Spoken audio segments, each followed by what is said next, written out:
Olá, amigos, amigas e irmãos de caminhada no Evangelho de Jesus. Meu nome é Pedro Romualdo, mas antes de iniciarmos os nossos estudos, gostaria de convidar a todos para que nós façamos juntos a prece inicial.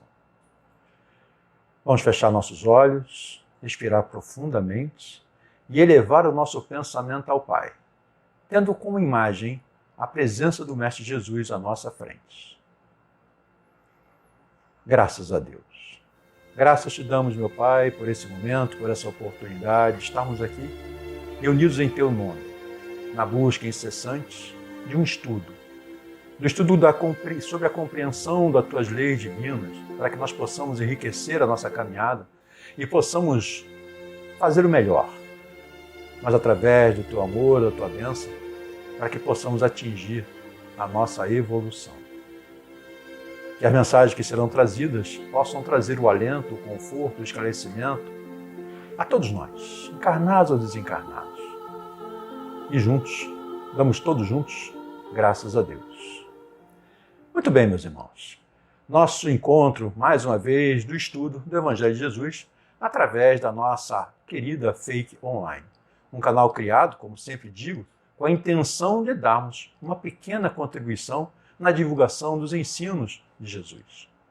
O tema de hoje é um tema interessante que iremos abordar, que está no item 5, que vem a ser chamado de Parábola do Semeador, que está no capítulo 17 do Evangelho segundo o Espiritismo, denominado Sede Perfeitos.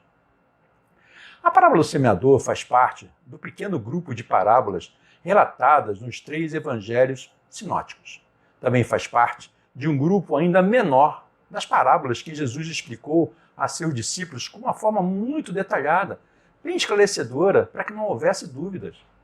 E nesse contexto, nós vamos entender o porquê que alguns dos seus discípulos, no caso Mateus, Marcos e Lucas, tiveram uma visão e colocaram um nome para essa mensagem, aonde Mateus coloca como a palavra do reino. Isso está no capítulo 13, versículo 19.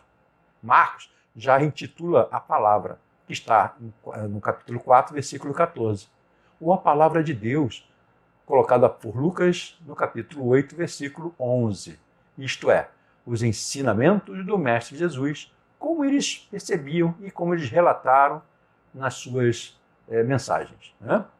Então vamos fazer a leitura da parábola do semeador para que nós possamos dissertar, de certa forma, esclarecendo aqueles pontos que, ainda que esclarecidos por Jesus, possam também trazer uma reflexão para nós. Vamos à parábola. A parábola diz o seguinte: afluindo uma grande multidão e vindo ter com ele gente de todas as cidades, disse-lhe Jesus por semelhança: saiu o que semeia, a semear a sua semente. E ao semeá-la, uma parte caiu junto ao caminho, foi pisada, e as aves do céu a comeram. Outra caiu sobre pedregulho, onde não havia muita terra, nasceu depressa, mas logo que saiu o sol, entrou a queimar-se, e como não tinha raízes, secou. Outra caiu entre espinhos, e logo os espinhos que nasceram com ela a sufocaram. Outra, finalmente, caiu na boa terra, vingou, cresceu, e alguns grãos deram fruto a 30, outros a 60, outros a 100 por um. Dito isto, começou a dizer em voz alta: o que tem ouvidos de ouvir, ouça. Então, os seus discípulos lhe perguntaram o que queria dizer essa parábola, e ele explicou-a tranquilamente para eles, dizendo: a semente é a palavra de Deus. A que cai à beira do caminho são aqueles que ouvem, mas depois vem o mal e tira a palavra de seus corações, para que não suceda que, crendo, sejam salvos. A que caiu no pedregulho significa os que recebem com gosto a palavra, quando a ouvem, mas, não tendo raízes em seu sobrevindo, a tribulação e as perseguições por causa da palavra logo se escandalizam e voltam atrás. Quanto a que caiu entre espinhos, são os que ouvem a palavra, mas os cuidados deste mundo, a ilusão das riquezas e as outras paixões a que dão entrada, afogam a palavra e assim fica infrutuosa. Mas a que caiu em boa terra são os que, ouvindo a palavra, com o coração reto e bom, a retêm e dão fruto com perseverança. Isso então está em Mateus, capítulo 13, versículos de 1 a 23, Marcos, capítulo 4, versículo de 1 a 20 e Lucas, capítulo 8, versículo de 4 a 15. E é interessante, então, nós começamos a fazer uma pequena reflexão sobre essa mensagem de Jesus. O porquê que ele explicou. É lógico que nós somos diferentes solos e que recebemos sementes que caem sobre nós, que representam diferentes caminhos ou como cada um de nós recebe e segue esses ensinamentos. Então, a mensagem que Jesus quis trazer, ou que ele traz nos seus evangelhos, nas suas mensagens todas, são pequenas sementes e que serão receptivos nos nossos corações em cada momento. Portanto, as sementes que caíram junto ao caminho não alcançaram o solo onde poderiam crescer. São como os ensinamentos que caem em corações endurecidos ou despreparados. Muitos de nós estão despreparados. Ainda não compreendem ou não querem compreender os ensinos de Jesus, mas no momento certo, eles irão conhecer e conseguir compreender, porque é importante não só conhecer, mas compreender a essência da mensagem que Jesus quis trazer para a gente. Mas vão conhecer e compreender através da dor ou do sofrimento. Eu gosto muito de uma frase que diz: aprender com a dor é muito difícil, mas não aprender através da dor é mais difícil ainda. Haverá um sofrimento muito maior. É o que passa a maioria das pessoas. Às vezes a gente não consegue despertar com aquele aviso que é doloroso para que a gente mude o caminhar, mude o pensamento, mude as palavras. Isso tudo são alertas para nós. A parábola do semeador nos adverte a respeito das circunstâncias e atitudes que podem impedir qualquer pessoa que tenha recebido a semente da mensagem do Evangelho que possa produzir boa colheita. Vamos então falar sobre a queda da semente no pedregoso. Essa semente caiu em pedregais, onde não havia muita terra, e nasceu logo, porque não tinha terra profunda, mas saindo o sol, queimou-se. E porque não tinha raiz, secou-se. Jesus explicou que isso descreve aqueles que, ouvindo a palavra, logo com prazer a recebem, mas, como não têm raiz em si mesmos, sobrevindo tribulações ou problemas, por querermos seguir os seus ensinamentos, evitando a chamada porta larga, logo se esvaziam. O que leva os ouvintes ou simpatizantes a não terem raiz a si mesmos? É a situação daqueles que tomam conhecimento de um ensino ou gostam de uma mensagem e se ligam pela empolgação momentânea. Mas, por não estarem enraizados pelo conhecimento e compreensão, quando chega a oposição, ou seja, as dificuldades, os problemas, podem ser queimados e definhar, e perder tudo o que construiu, mesmo com um pequeno conhecimento, mas já é o passo inicial para a transformação.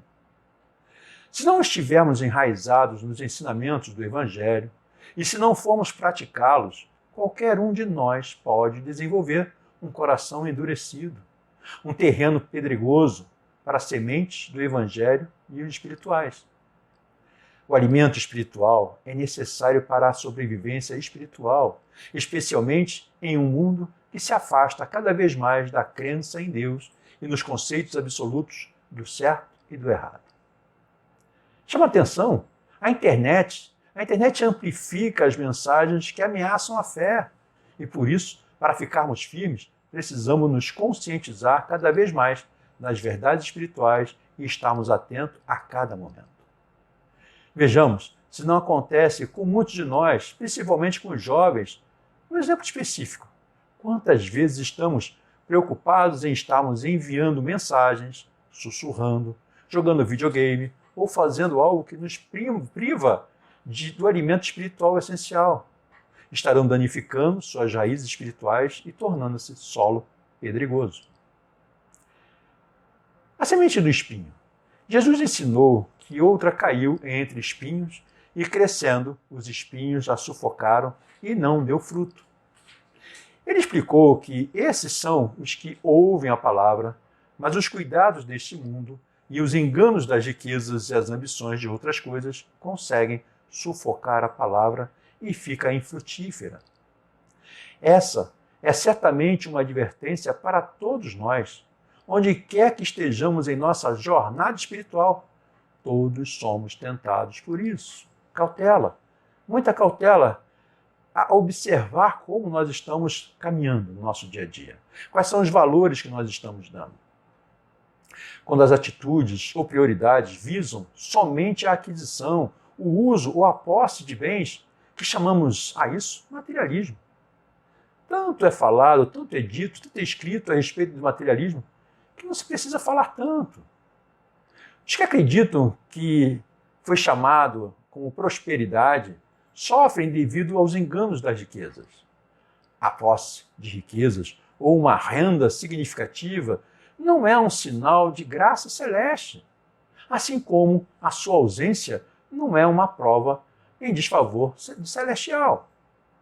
Quando Jesus disse a um seguidor fiel que ele poderia herdar a vida eterna apenas se desse tudo o que tinha aos pobres.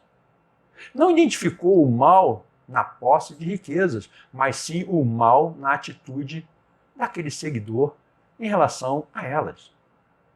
Como todos sabemos, Jesus elogiou o bom samaritano, que usou para servir ao próximo o mesmo tipo de moedas que Judas usou para traí-lo.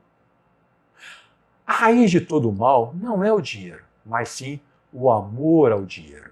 Ou seja, nós é que devemos manipular o dinheiro e não o dinheiro nos manipular.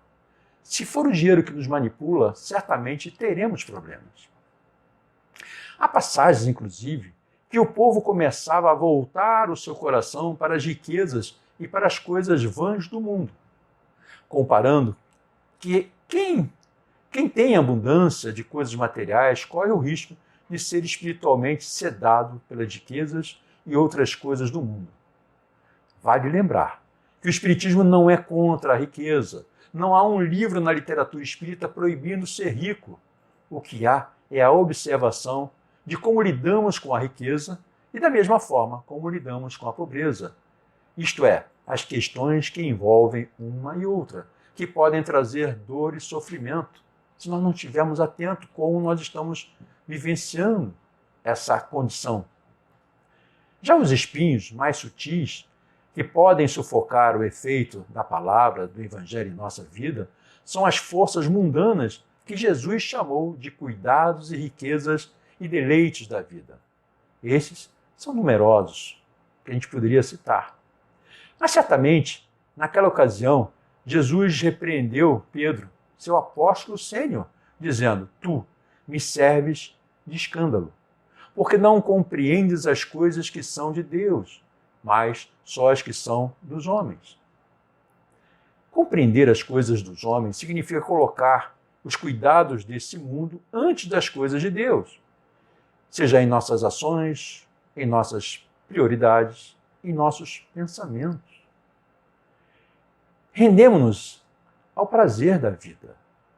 Mas quando a gente observa, quando temos algum vício que danifica a preciosa dádiva de Deus, que é o livre-arbítrio, de termos a condição de escolher e decidir, nos atrapalhamos. Passamos a escolher, vamos dizer assim, as coisas mais materiais do que as espirituais. Ou, quando somos enganados por distrações triviais que nos afastam das coisas de importância eterna, através do canto da sereia. Quantos de nós não cai no canto da sereia?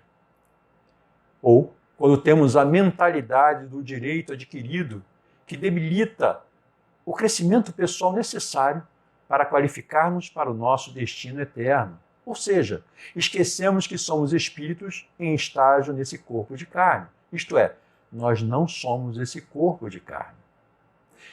E não levaremos nada de material, só as boas ações e as más ações, e que precisaremos prestar contas e rever o que precisamos melhorar. Somos vencidos pelos cuidados da vida quando ficamos paralisados com o medo do futuro, o que nos impede de prosseguir com fé e confiar em Deus e seus ensinos. A advertência de Jesus quando aos cuidados desse mundo, que sufocam a palavra de Deus em nossa vida, certamente desafia-nos a fixar nossas prioridades, ter o coração enraizado nos seus mandamentos, no mandamento de Deus. Com isso, podem levar-nos a pensar nessa parábola como a parábola dos solos. Ou seja, a adequação do solo depende do coração de cada um de nós que recebe a semente do Evangelho. Em relação à suscetibilidade aos ensinos espirituais, alguns corações estão endurecidos e despreparados, outros estão pedregosos pela falta de uso e outros ligados nas coisas do mundo, e que é necessário o trabalho da terra. A terra que se reflete é o nosso coração, como se nós estivéssemos arando, mexendo a terra para modificar, para preparar ela. É lógico que isso não acontece de uma hora para outra. É uma construção, é um preparo, mas nós precisamos dar o primeiro passo. E ele chama atenção para aquela boa semente, aquela semente que caiu na boa terra. A parábola do semeador termina com essa descrição de Jesus: faz a semente que caiu em boa terra e deu fruto. Em várias medidas. Como podemos nos preparar, então, para ser essa boa terra e produzir essa boa colheita? Jesus explicou: e que caiu em boa terra, esses são os que, ouvindo a palavra, a conservam num coração honesto e bom, e dão bons frutos com perseverança. Nós temos a semente da palavra do Evangelho. Cabe a cada um de nós estabelecer as prioridades e fazer as coisas que tornam o nosso solo bom e a nossa colheita abundante. Mas tudo no seu tempo. Nós vamos errar, vamos cair, vamos levantar, vamos corrigir, vamos acertar a cada momento. E aí nós poderíamos falar sobre o processo da reencarnação, que é uma forma que Deus nos concede de nós mesmos trabalharmos a nossa melhora, o nosso processo evolutivo. E a cada momento da reencarnação, certamente cada um de nós já tem uma conscientização e já se liberou, já se libertou de determinados equívocos. E aí passa a caminhar a partir dali, se reestruturando, crescendo, melhorando. Então devemos nos esforçarmos para estar firmemente enraizados e edificados no Evangelho de Jesus. Podemos obter essa ligação por meio da oração, do estudo, pelo serviço fraterno, por compartilhar e partilhar os nossos conhecimentos na prática com os nossos próximos. Mas sempre lembrando que nós seremos cuidadosos ao passar, não impondo. A doutrina espírita não determina que venhamos a impor que aquela pessoa se modifique de uma hora para outra. Nós mesmos não conseguimos nos transformar de uma hora para outra. Nós mesmos, às vezes, temos que avaliar se nós somos verdadeiramente aquelas pessoas que nós pensamos ser. Nós erramos muito. Por isso é que é importante respeitar o tempo do outro, respeitar a aprendizagem, o degrau que ele está vivenciando a cada momento. E, se possível, ajudar, sem julgamento, sem crítica, sem condenação. Porque nós somos telhados de vidro. Todos nós temos as nossas falhas, as nossas inseguranças, temos aquela preocupação do erro que foi cometido. Às vezes nós nos torturamos muito com isso. Cautela com isso. Não é isso que os bons amigos espirituais nos colocam. Eles nos colocam que nós precisamos se reconhecer e trabalhar para evitar que venhamos a cometer o mesmo equívoco. Isso sim é que é extremamente importante. Devemos também procurar essa vigorosa mudança de coração e substituir maus desejos e preocupações egoísticas, mas pelo amor a Deus, pelo desejo de servir a Ele e a seu Filho.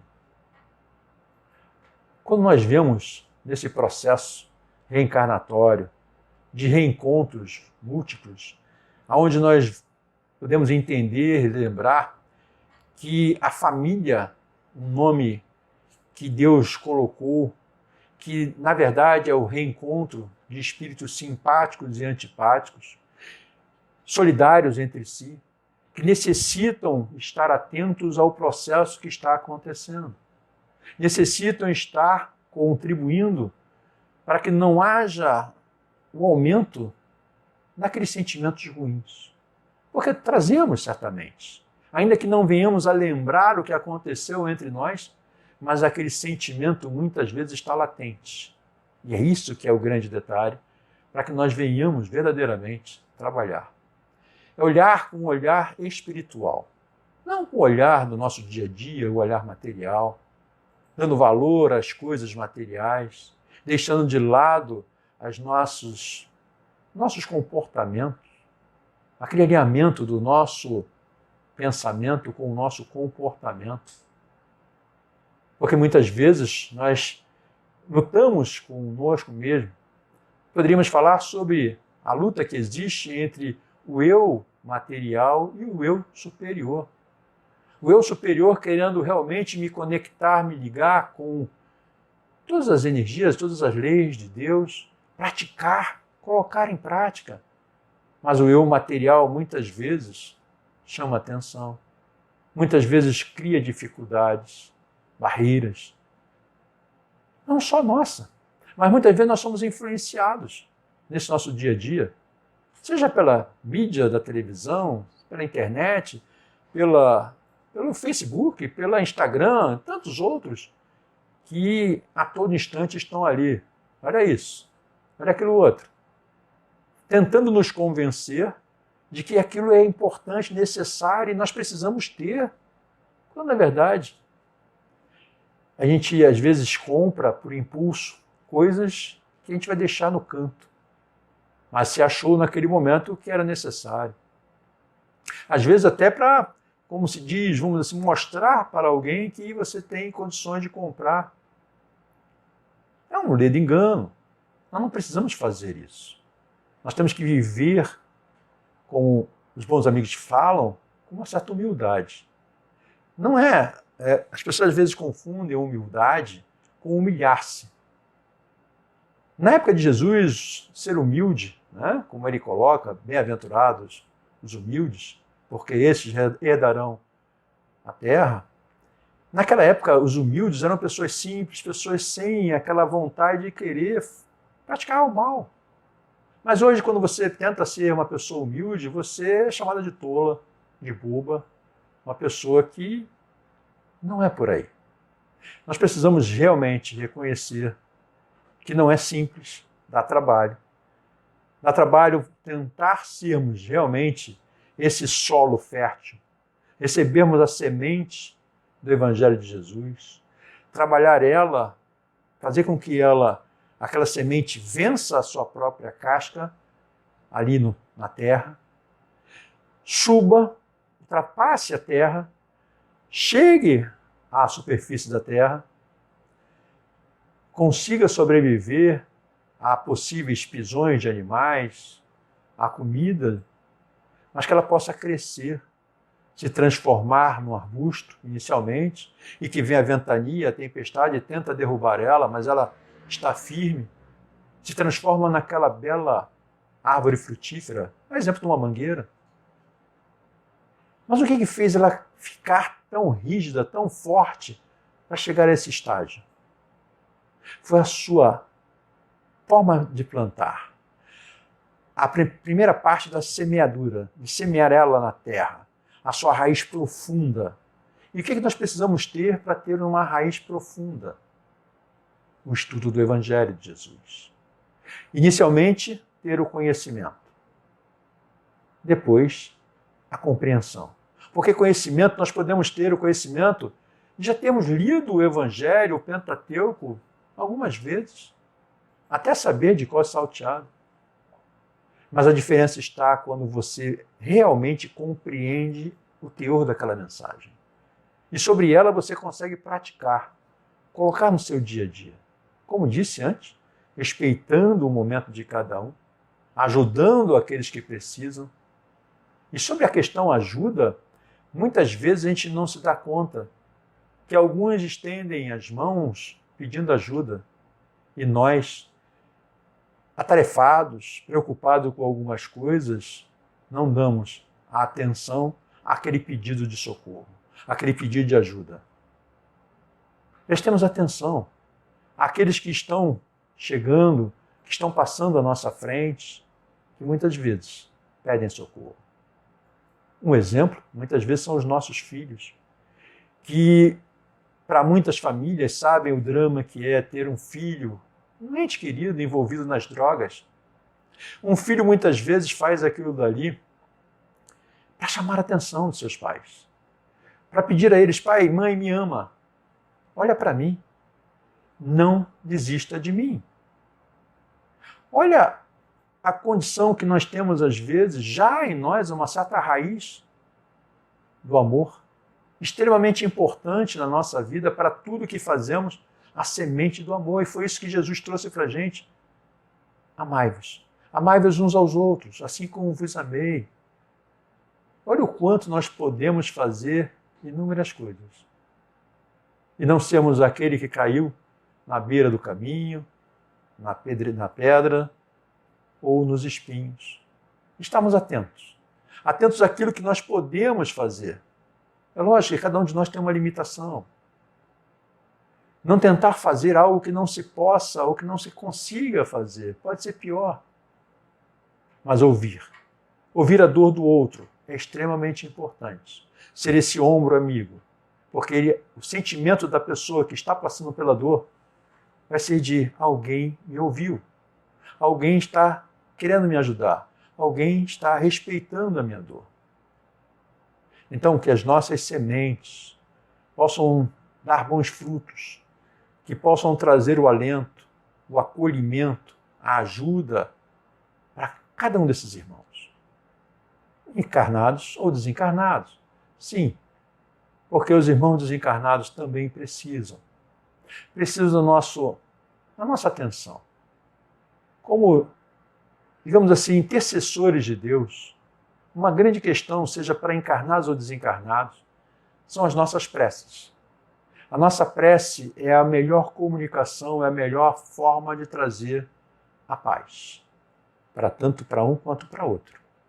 Pensemos sobre isso. Todos nós temos essa sementinha, a semente da prece, da oração. Mas que tudo isso, todas essas sementes que eu mencionei, tenham como base verdadeiramente o sentimento de amor, de respeito. Que não seja da boca para fora, que não seja só para agradar, mas consciente. E aí sim, toda a nossa prece, todo o nosso amor, tudo aquilo que estamos tentando fazer será abençoado. Será compreendido, porque nós a todo instante, estamos sendo observados e analisados. Não adianta a gente tentar fingir algo que nós não estamos sentindo ou pensando.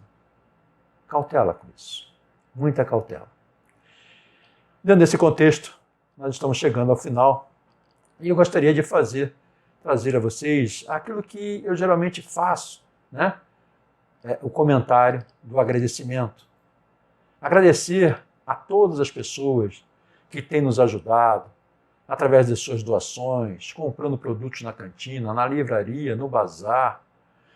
Toda essa forma de vocês nos ajudar contribui muito, porque nós somos uma instituição sem fins lucrativos. Vivemos de doações para pagarmos os altos custos de manutenção dessa casa, como água, luz, empregados, encargos e tantos outros.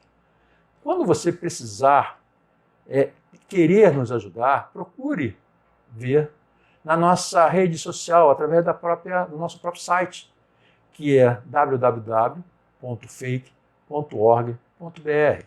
Ali você encontrará as palestras, os dias, informações de como nos ajudar, informações de programas, né, programação que nós vamos ter, tudo aquilo, o tratamento, tudo aquilo que você possa realmente ter e obter de informação.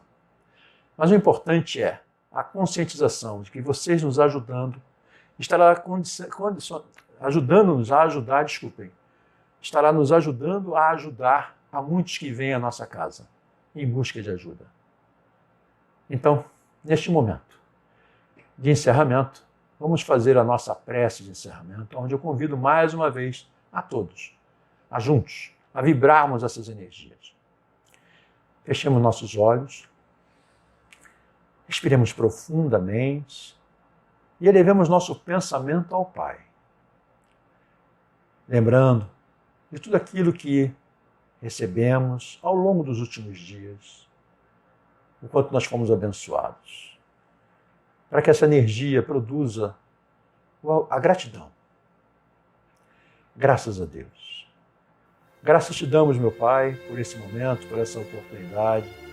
Estamos aqui reunidos, buscando esclarecimento, entendimento das tuas mensagens, de todo esse engrandecimento que traz a luz para o nosso caminho, para a paz, para o equilíbrio, para nos fortalecer. Que essas energias que estamos produzindo nesse momento de amor e de gratidão possamos espalhar a tantos e tantos irmãos que nesse momento passam por dificuldades, passam por momentos difíceis, de dor e sofrimento, aonde quer que estejam. Aqueles que estão em asilos, orfanatos, presídios, vastas de ponte, hospitais, aqueles que sofrem pela fome, pela sede, aqueles que ainda estão envoltos a determinados sentimentos ruins ou ainda envolvidos com as drogas, em situações degradantes, que possam receber essas energias, que possam ser uma forma de trazê-los a uma realidade, trazê-los ao conforto, a entender e conhecerem o teu nome. Aqueles que daqui partiram, que desencarnaram em qualquer lugar do planeta, possam ter sido conduzidos a um hospital espiritual, e lá recebidos, acolhidos, que possam ter a ajuda necessária. E aqueles que aqui ficaram, chorosos pela perda momentânea, possam ser abraçados, possam compreender os teus desígnios, possam entender que um dia poderão estar juntos. E assim, felizes e agradecidos por tudo que nos concede, é que te pedimos humildemente a permissão para dar por encerrado a nossa participação do dia de hoje, dando todos juntos, graças a Deus. Meus irmãos, agradeço mais essa oportunidade. Que Deus os abençoe, um beijo no coração de vocês e até um próximo encontro. E obrigado.